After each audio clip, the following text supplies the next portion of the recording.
আসসালামু আলাইকুম রহমতুল্লাহ। দেশে কাছে দূরে দেশ ও প্রবাসী যেখান থেকে দেখছেন আপনাদের সকলকে আজকের এই বিশেষ পর্যালোচনায় স্বাগতম। আজকে আমি কথা বলবো মূলত গতকালকে তফসিল হয়ে গিয়েছে। তফসিল পরবর্তী যেই বিষয়গুলি আমাদের ইদানিং আমরা ফেস করা শুরু হয়ে গেছে অলরেডি। আমি যদিও এখন ফরিদপুর 2 নগরকান্দা সালতা আসনে আছি। এই জায়গার কিছু ঘটনা এবং জাতীয় পর্যায়ের বেশ কিছু ঘটনাকে সামনে রেখেই মূলত আলোচনাটা আমি সাজাবো। আশা করি শেষ পর্যন্ত সাথেই থাকবেন এবং আপনারা আপনাদের অবশ্যই মন্তব্যগুলি কমেন্টে জানাবেন। গতকালকে তফসিলে বেশ কিছু কথা প্রধান উপদেশ কমিশনার, নির্বাচন কমিশনার তিনি বলেছেন। সেখানে কবে সর্বশেষ তারিখ, নমিনেশন পেপার জমা দেওয়ার, যাচাই বাছাই করা, এরপরে আপিল করা, এরপরে সর্বশেষ চূড়ান্ত তালিকা প্রকাশ, একটা নির্দিষ্ট টাইম, এরপরে গতানুগতিকভাবে নির্বাচনের শুরু হওয়ার 48 ঘন্টা আগ পর্যন্ত প্রচারণা চালানোর সময় নির্ধারণ করা হয়েছে। এগুলি সব ঠিক আছে, কিন্তু সবচেয়ে বেশি যেই বিষয়টা গুরুত্বপূর্ণ সেটা হচ্ছে আইন শৃঙ্খলা রক্ষা করার কাজটা যথাযথভাবে পালন করতে হবে। সেটা তারা কতটুকু করতে পারবেন সেটা নিয়ে কিন্তু আশঙ্কা এখনো রয়ে গিয়েছে। ইভেন কিছু মানুষ তো ইতিপূর্বে একেবারে মাঠে নেমে কোমর বেঁধে নেমেছে তারা এই সরকার নির্বাচন করবে না এই কথাটাকে বলবৎ করার জন্য। সেখানে বেশ কিছু আলোচক আছেন যারা দীর্ঘদিন যাবৎ সাংবাদিকতা করেছেন, সাংবাদিক জিল্লুর রহমান সহ এই লাইনে আরও বেশ কিছু লোক রয়েছেন। তো তাদের এই বক্তব্যকে প্রতিষ্ঠিত করার জন্য কি প্রমাণ তাদের কাছে আছে সেটা ঠিক আমি জানি না। এখন গতকালকে তফসিল হয়ে যাওয়ার পরে হয়তো তাদের প্যাটার্ন চেঞ্জ করবেন। এখন তারা বলবেন যে আর দেখেন নির্বাচন হয় কিনা, বা নির্বাচন সুষ্ঠু হয় কিনা, বা বিভিন্ন ধরনের তারা বক্তব্য হয়তো সামনে আনতে পারেন। ইভেন হয়তো তাদের কাছে কোনো সংবাদ থাকতে পারে যে যেহেতু আওয়ামী লীগ নির্বাচনে আনা হচ্ছে না বা নির্বাচনের সুযোগ দেওয়া হচ্ছে না, আওয়ামী লীগ হয়তো অরাজকতা করবে, এটা একেবারেই স্বাভাবিক। হয়তো তাদের কাছে নির্দিষ্টভাবে কোনো তথ্য রয়েছে, যেই তথ্যের ভিত্তিতে তারা বিষয়টা স্পষ্ট তারা জানেন যে আসলে নির্বাচন হতে দেবে না। এটা হয়তো তাদের সেই অলীক স্বপ্নের মতো। তবে সর্বশেষ আমি আশাবাদী যে অনেক চড়াই উত্তাই যা কিছুই হোক সব পার হয়ে হলেও নির্বাচন হবে।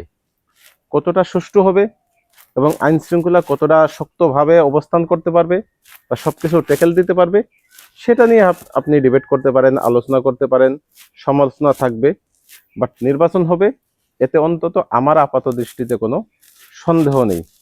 তবে এই প্রধান নির্বাচন কমিশনার বা নির্বাচন কমিশনের যেই কাজগুলি রয়েছে তার ভিতরে সবচেয়ে বড় যেই কাজটা আমি মনে করি সেটা হচ্ছে এই আইন শৃঙ্খলা তো ঠিক আছে, এর সাথে সাথে আরেকটা কাজ রয়েছে, সেটা হচ্ছে গুজবকে প্রতিহত করার যথাযথ ব্যবস্থা গ্রহণ করা।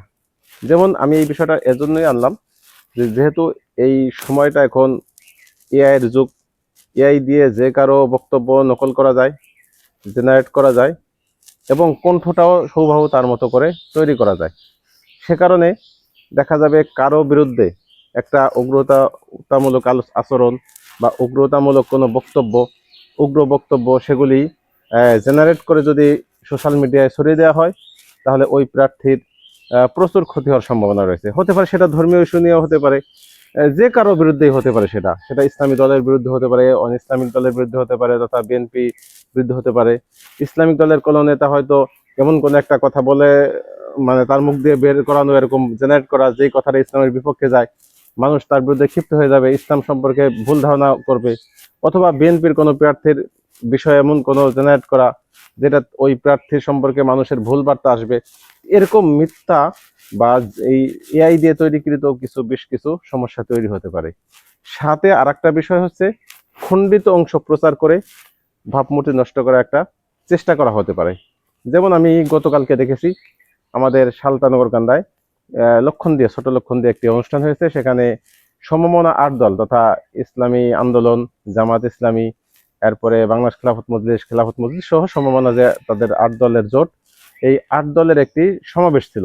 সেই জায়গায় আমাদের সালতা নগরকান্দার বাংলাদেশ খেলাফত মজলিসের যে প্রার্থী, রিকশার প্রার্থী প্রবীণ এবং বর্ষিয়ানা আলেমেদিন আল্লামা আকরাম আলী সাহেব, দলা হুজুর বলে আমরা চিনি, তার একটা বক্তব্যের খণ্ডাংশ একেবারে সীমিত। আমি যদি ওই খণ্ডাংশ বলি আপনারা মনে করবেন যে এটা তো আসলেই বিতর্কিত বক্তব্য। তিনি বলেছেন ভোটের কাছে যে আসবেন হাত কেটে রাখবো।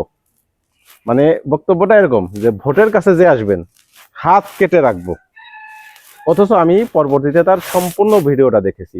তিনি বলেছেন যে আমাদের কথায় অনেকেই ভোট দেন। ইতিপূর্বেও আমরা যখন 4 দলে ছিলাম বিএনপির সাথেই ওবায়দুর রহমানের সম্মেলনগুলিতে আমরা গিয়েছি, আমাদের কথায় আস্থা রেখে অনেকে ভোট দিয়েছেন।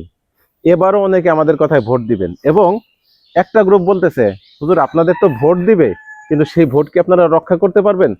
সেই ভোটটা কি আপনারা আপনাদের খাতা কলমে আপনাদের হিসাবে নিতে পারবেন? সেই ভোট তো চুরি হয়ে যাবে। তারপরে বলেছেন যে আমরা আলেমুলামারা, আমরা নবীর আদর্শে আদর্শিত, আমরা চুপ থাকাটাকে পছন্দ করি, আমরা উগ্রতা পছন্দ করি না।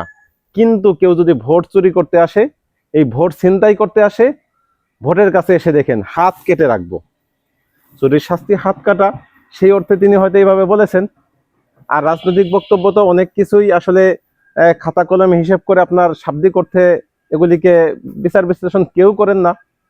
যেমন আমরা রাজনৈতিক স্লোগান দিয়ে থাকি, জালো জালো অমুকের গদিতে আগুন জ্বালো। আদতে তো আগুন জ্বালানোর অর্থে প্রকৃত যে অর্থ, সেই অর্থে কেউ এখানে আগুন জ্বালাইতে চায় না।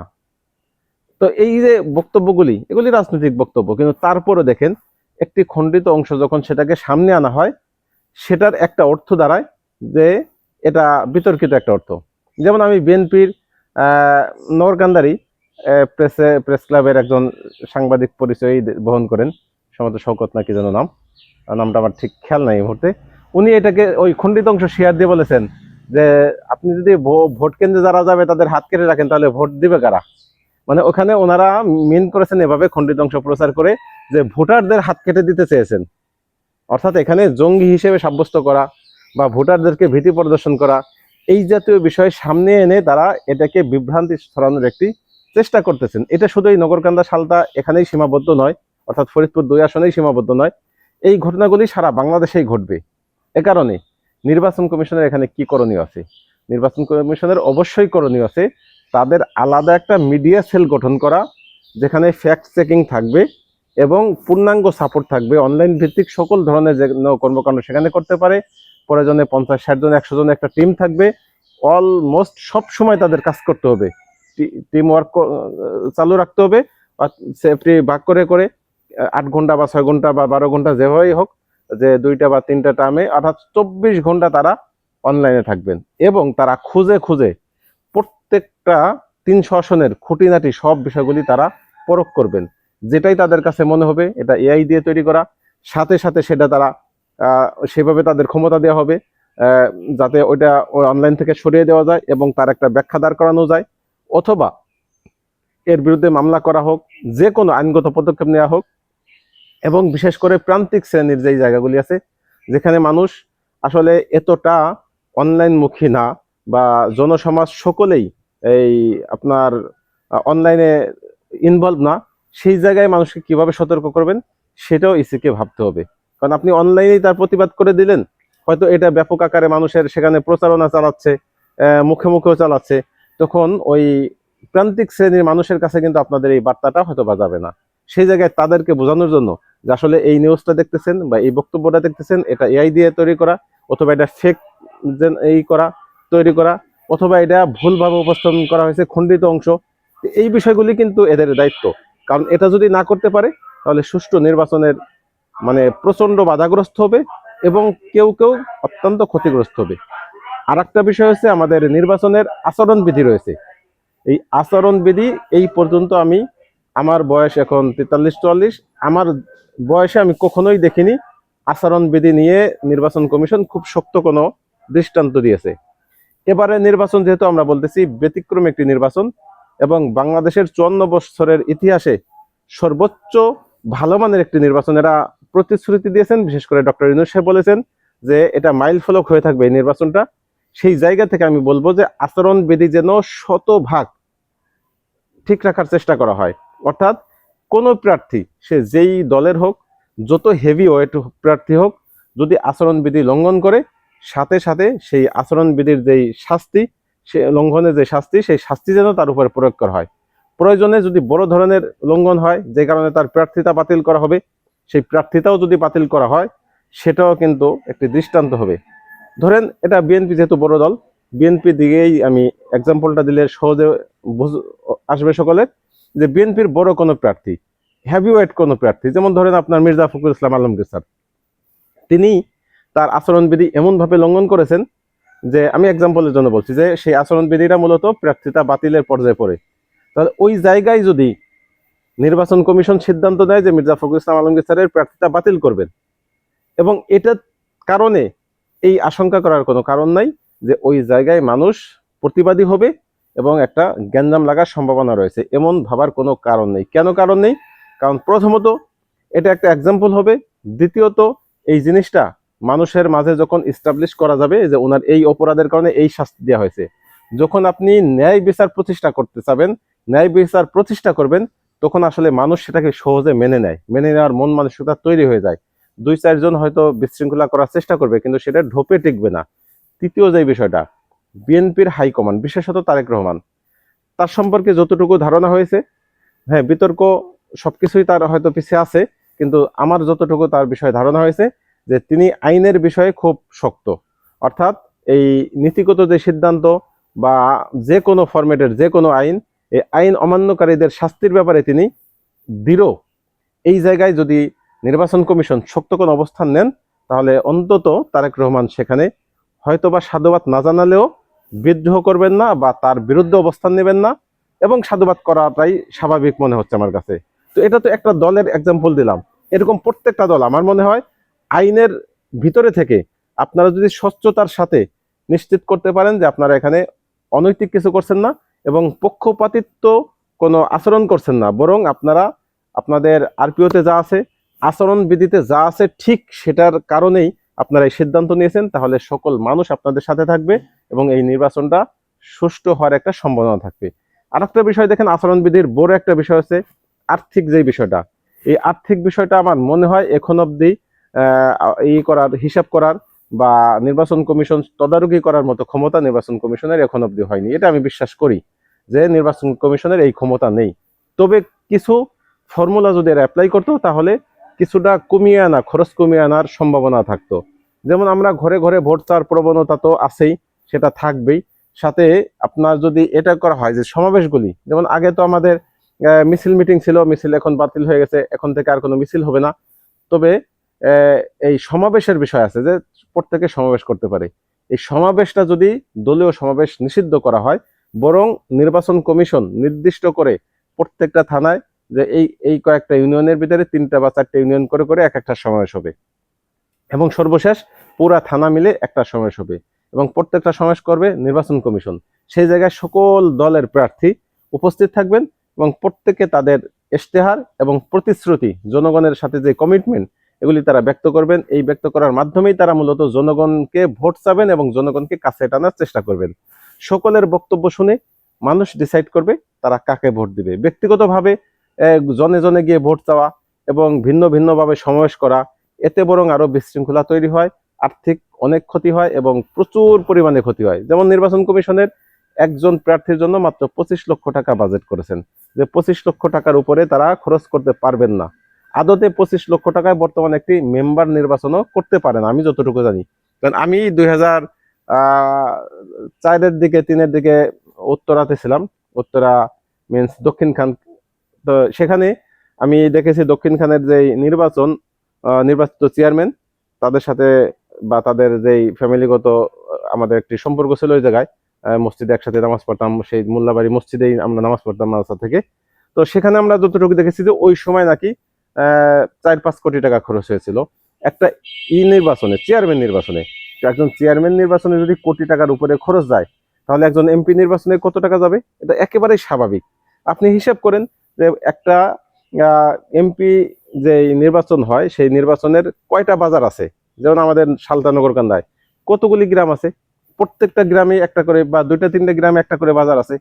প্রত্যেকটা গ্রামের যে বাজার বা 2-3টে গ্রামের যে বাজার, এই বাজারের প্রত্যেকটা দলের এক একটা চার দোকান রিজার্ভ করা থাকে। এই চার দোকানে কত টাকা বিল আসে, এটাও যদি হিসাব করেন যে এক একটা জায়গায় কয় লাখ টাকার চা খরচ হয়, এটা খরচ এই হিসাবটা বের করলেই তো সহজে অনুমেয়। এরপরে তাদের গাড়ি ভাড়া, এরপরে কর্মীদের আর্থিক সহযোগিতা করা, মিছিলে যারা যাবে তাদেরকে টাকা দেওয়া, বা যে প্রার্থী তার বাড়িতে চা পানির ব্যবস্থা করা, এটা তো আছেই। এছাড়া অনৈতিকভাবে কিছু ভোট কেনার যে থাকে, প্রবণতা থাকে, সেটাও থাকে। সবকিছু মিলিয়ে স্বাভাবিকভাবে যদি একটা হিসাব করেন যে কত টাকা এখানে যায়, এই জন্য এই বিষয়গুলি আমার মনে হয় কিভাবে কমানো যায়, বা কিভাবে তাদের যেই এই ই আচরণবিধির যে বিষয়টা এনেছেন যে 25 লক্ষ, সেই 25 লক্ষ টাকার ভিতরে কিভাবে রাখা যায়, অথবা টাকাটাকে আর একটু বাড়িয়ে অন্তত তাদের এই ইয়ের ভিতরে যেন থাকে, নীতিমালার ভিতরে যেন সকল দল থাকে বা সকল প্রার্থী থাকে, সেই বিষয়টা নিশ্চিত করা। আরেকটা বিষয় দেখবেন, যদি কেউ এখনই এই মিথ্যার আশ্রয় নেয়, দুর্নীতির আশ্রয় নেয়, তাহলে সে নির্বাচিত হয়ে কি করবে? আমাদের জনগণের এখানে করণীয় আছে। যেই প্রার্থী দেদারসে খরচ করতেছে, আমাকে যদি কেউ টাকা সাধে, তাহলে তো আমি বুঝবো যে যেই লোক আমাকে এখন টাকা দিচ্ছে, সেই টাকাটা কোথা থেকে দিচ্ছে। তার 25 লক্ষ টাকার থেকে তো আমাকে 500 টাকা 100 টাকা দেওয়ার কথা নয়, কারণ আমি সেই টাকাটা পাবো না। একটা 2 লক্ষ 2.5 লক্ষ ভোটার, তো এই 2 লক্ষ ভোটারকে আপনি কয় টাকা দিলে 25 লাখ টাকা হয়?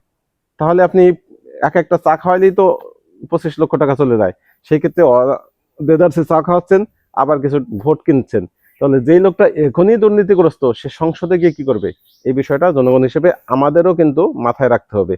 এটা যদি আমরা মাথায় না রাখতে পারি, তাহলে ভবিষ্যৎ আমাদের জন্য অন্ধকার। সর্বশেষ যে পয়েন্টটা শেষ করে দিচ্ছি, যে আওয়ামী লীগ আসলেই চেষ্টা করবে, যে কোনোভাবেই চেষ্টা করবে এই নির্বাচনকে ভুলুণ্ঠিত করার, এই নির্বাচনকে বানচাল করার জন্য। সেজন্য আমাদের জনগণ, প্রশাসন, সরকার সকলে মিলে ঐক্যবদ্ধ থাকতে হবে। যেমন আমরা আজকে একটা নিউজে দেখলাম, বঙ্গবীর কাদের সিদ্দিকী তিনি বলেছেন, আওয়ামী লীগ সহ সকল দল যদি নির্বাচনে না আসে, শুধু বিএনপি এনসিপি, উনি বলেছেন যদিও, বিএনপি এনসিপি জামাত এদেরকে নিয়ে নির্বাচন করা হয়, তাহলে আমরা ভোট দিতে যাব না। মানে উনি ভোট দিতে যাবেন না, উনি নির্বাচনও করবেন না, এরকম একটা বিষয়। তো এই যে আওয়ামী মতাদর্শী যারা, আওয়ামী লীগকে যারা লালন করেন, আওয়ামী লীগকে যারা প্রতিষ্ঠিত করতে চান, তারা এই ধরনের কথা বলে যাচ্ছেন। এগুলি যেমন আপনার মুক্তিযোদ্ধাদের ভিতরে আছে, এগুলি যেমন সাংবাদিকদের ভিতরে আছে, এগুলি বুদ্ধিজীবীদের ভিতরে আছে, এগুলি এখনো বলবৎ সেক্টর চাকরিতে যেই ইগুলি আছে সরকারি চাকরিতে, তাদের ভিতরে বড় একটা অংশ এই মতাদর্শে লালন করেন। আওয়ামী লীগ প্রীতি তাদের ভিতরে আছে। অতএব এই বিষয়টা সহজভাবে নিলে কিন্তু আমরা হিতে বিপরীত হবে, এবং সুষ্ঠু একটা নির্বাচন হয়তো আমরা দেখব না। যদি আমরা সুষ্ঠু নির্বাচন দেখতে চাই, তাহলে এই বিষয়টা আমাদের সকলে ঐক্যবদ্ধভাবে যেথায় দেখবো আমরা যে কোনো একটা অসঙ্গতি করার চেষ্টা করতেছে, বা কোনো একটা কিছু করতে চাচ্ছে, আমরা সামগ্রিকভাবে সব ভেদাভেদ ভুলে, সকল দলীয় মতভেদ ভুলে আমরা একসাথে সেটাকে মোকাবেলায় রুখে দাঁড়াবো। তাহলে ইনশাল্লাহ আগামী নির্বাচনটা আমরা সুষ্ঠু দেখতে পারবো, এবং সুষ্ঠু নির্বাচন প্রত্যাশা করেই আজকের মতো ভিডিওটি শেষ করছি। ভালো থাকবেন, আল্লাহ হাফেজ, আসসালামু আলাইকুম রহমতুল্লাহি ওয়া বারাকাতুহু।